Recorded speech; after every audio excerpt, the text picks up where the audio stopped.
Hello there guys, welcome to Dino's World, and guess what, this is big launch from Bajaj. This is their best selling product, the Pulsar 150, and guess what, it is completely new, built from the ground up.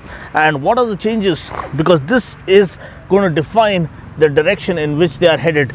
Parked right behind me is their signature blue color Pulsar 150. So what all changes have they incorporated? What does this mean to you and me? And have they really scaled it up and taken the Pulsar brand to a different level? We're going to find out with all the changes that they've made and how that translates into making things better for you and me. So let's get started.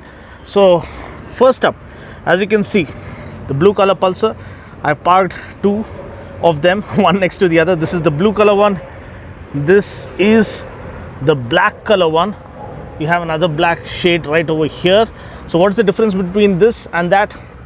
Black with red accents, comes with twin disc, split seat, clip-on handlebars. Here single disc, single seat layout, and Street Fighter handlebar. So that is the difference.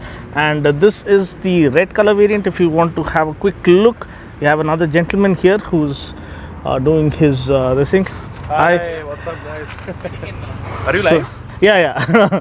So this is the red color variant. Looks pretty neat. And क्या ख्याल है आपका? पहला impression कैसा है? मुझे looks तो अच्छे लग रहे हैं. हाँ. Finally they have upgraded the engine काफ़ी. थोड़ा स्ट्रीमलाइन कर दिया गाड़ी को. स्ट्रीमलाइन हो गया है एंड इनफैक्ट आगे से भी थोड़ा ट्रायंगल अच्छा बना. राइडिंग ट्रायंगल अच्छा. चलो, we have the expert opinion here from the auto journo and we going to continue talking about this. And here we have, as I told you, the red accent black and the blue accent black have some differences, like single disc, twin disc, split seat, and this is a single seat. This one gets clip-on handlebars, whereas this one gets a street control handlebar, but more or less everything else remains identical. Now, why is this so big? Why is this so huge?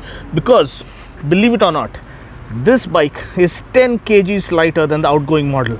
10 kgs, that is huge weight difference, and that you can see with the streamlined bodywork. It sits like a cheetah, I mean like a panther ready to pounce.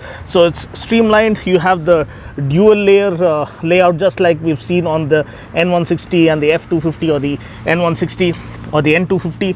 And up front we have the LED projector headlamp. Again, kind of a segment first. I don't think anyone else is offering a LED projector in the 150cc price point that this one is available for. You have position lamps, a small fly screen as well, but these are halogens, these are not LEDs. And coming to the tank, we have 14-liter tank. Again, has superior plastic quality for better durability and better fit and finish. Again, you have a dual layer plastic layout for the tail section. And it looks pretty neat. The foam quality is far superior than what we used to get with the previous generation Pulsar. And this split seat variant is also not too aggressively positioned, because ladies can access this seat. It's not too stepped up or too high, being it unreachable, or placing it like a first floor position or something. So very neatly positioned seat layout, and the foam quality is very good. Seat is longer and more spacious for the rider as well as the pillion. Wheelbase is significantly longer. Another important thing is that this one gets a kickstarter as well as a push button starter.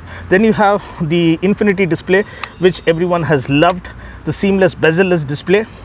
Again, all the relevant info for a bike in this price point: gear position indicator, the clock, speedo, odo, and the tacho with the rev needle climbing. That's what every enthusiast wants to see. The grips are of good quality. Engine kill switch, high beam flasher, backlit switches, hallmark element, and another practical usable element, USB charger. So that's another very good practical touch that Bajaj have left here. Again, at the back, twin LED strips. So let's try and give you the exhaust note, but before that, let's hope the bike doesn't hop on to action. So we put it in neutral, and now let's fire her up. We have an underbelly exhaust for the first time on a Pulsar 150, so that is interesting as well. Very refined. I've just had a quick run on this. I'll be doing my signature motor vlog coming up next, but extremely refined, the most refined Pulsar. The balancer shaft and all, they've done their job deliciously. Another major change, we're going to talk about it in a moment. So for now, let's rev the hell out of it. Wow.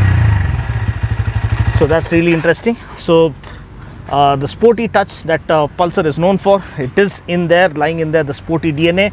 The alloy wheels are lighter as well and are of superior quality. You have a dual disc setup, front disc as well as rear disc, and this comes with single channel ABS, which means ABS is operational only on the front wheel, but you do get a speed sensor at the back as they've always given it.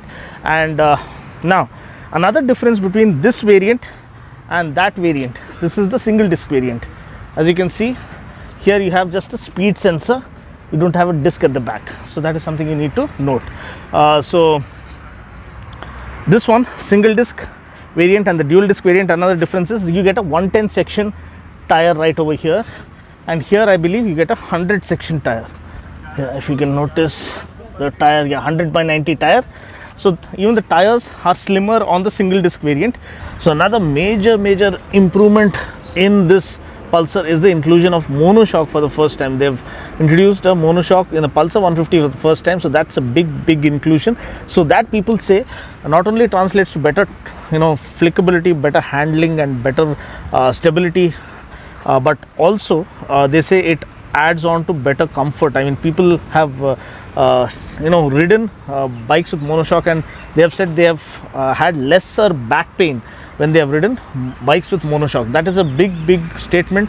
So maybe, so this one is very comfortable, very refined to the core. So the inclusion of Monoshock not only improves its agility and flickability, but also enhances the riding comfort. So that is a big plus that this new Pulsar brings to the segment. As I told you, the long wheelbase really helps. The seat height is also less, I think around 790 mm, so that also helps for shorter riders or average height riders. Even the grab bar is different, single piece grab bar right over here, whereas two piece grab bar right over here, so it looks more sportier. And yeah, let's try and show you the tail lamp light up. This is how it looks, and up front the LED projector is in the low beam with the position lamps on. This is how it looks. So let's just turn it off. So this is a quick overview. The price starts from 1,16,700 something for the single disc variant, 1,16,700 for this, 1,19,700 for this, around 3,000 rupees difference for the kind of equipment. That differentiates both the variants. And now the engine. So 150cc single cylinder, fuel injected, single spark ignition. So that's a double underscore. It's not a twin spark ignition that Bajaj have pioneered and excelled or mastered to the max. It is a single spark ignition, but it is refined to the core, most refined Pulsar to date. I don't know how they managed to do that, but it's extremely refined, so sweet that you want to keep riding, and that adds to the fatigue-free riding experience. Around 14.5 PS of max power, 13.5 Newton meters of max torque, 5-speed gearbox, and yeah, no slipper clutch, but the clutch pull is nice and light and effortless. Rear view mirrors are well positioned as well. So this is here to stay, and whether the old gen Pulsar is going to stay or be phased out, the answer is yes, it's going to be slowly phased out, just like the 220 Pulsar, which was a legend, which will always be a legend.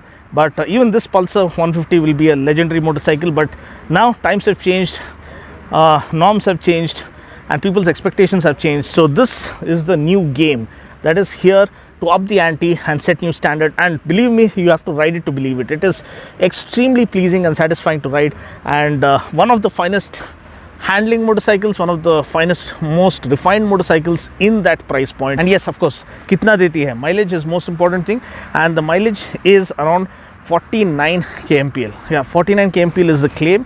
So real world conditions, depending on riding style, maybe it will differ from 43 to 45, but around 49 is what they're claiming. People have gotten more as well, so I have to test it out to my heart's content to check out what kind of fuel efficiency it has on offer. That comes with the long-term review, but for now this is just a walk around, and these are the color variants. So that's pretty much it. Thanks for watching. I'll catch you guys in the next video. Until then, take care, God bless, and ride safe.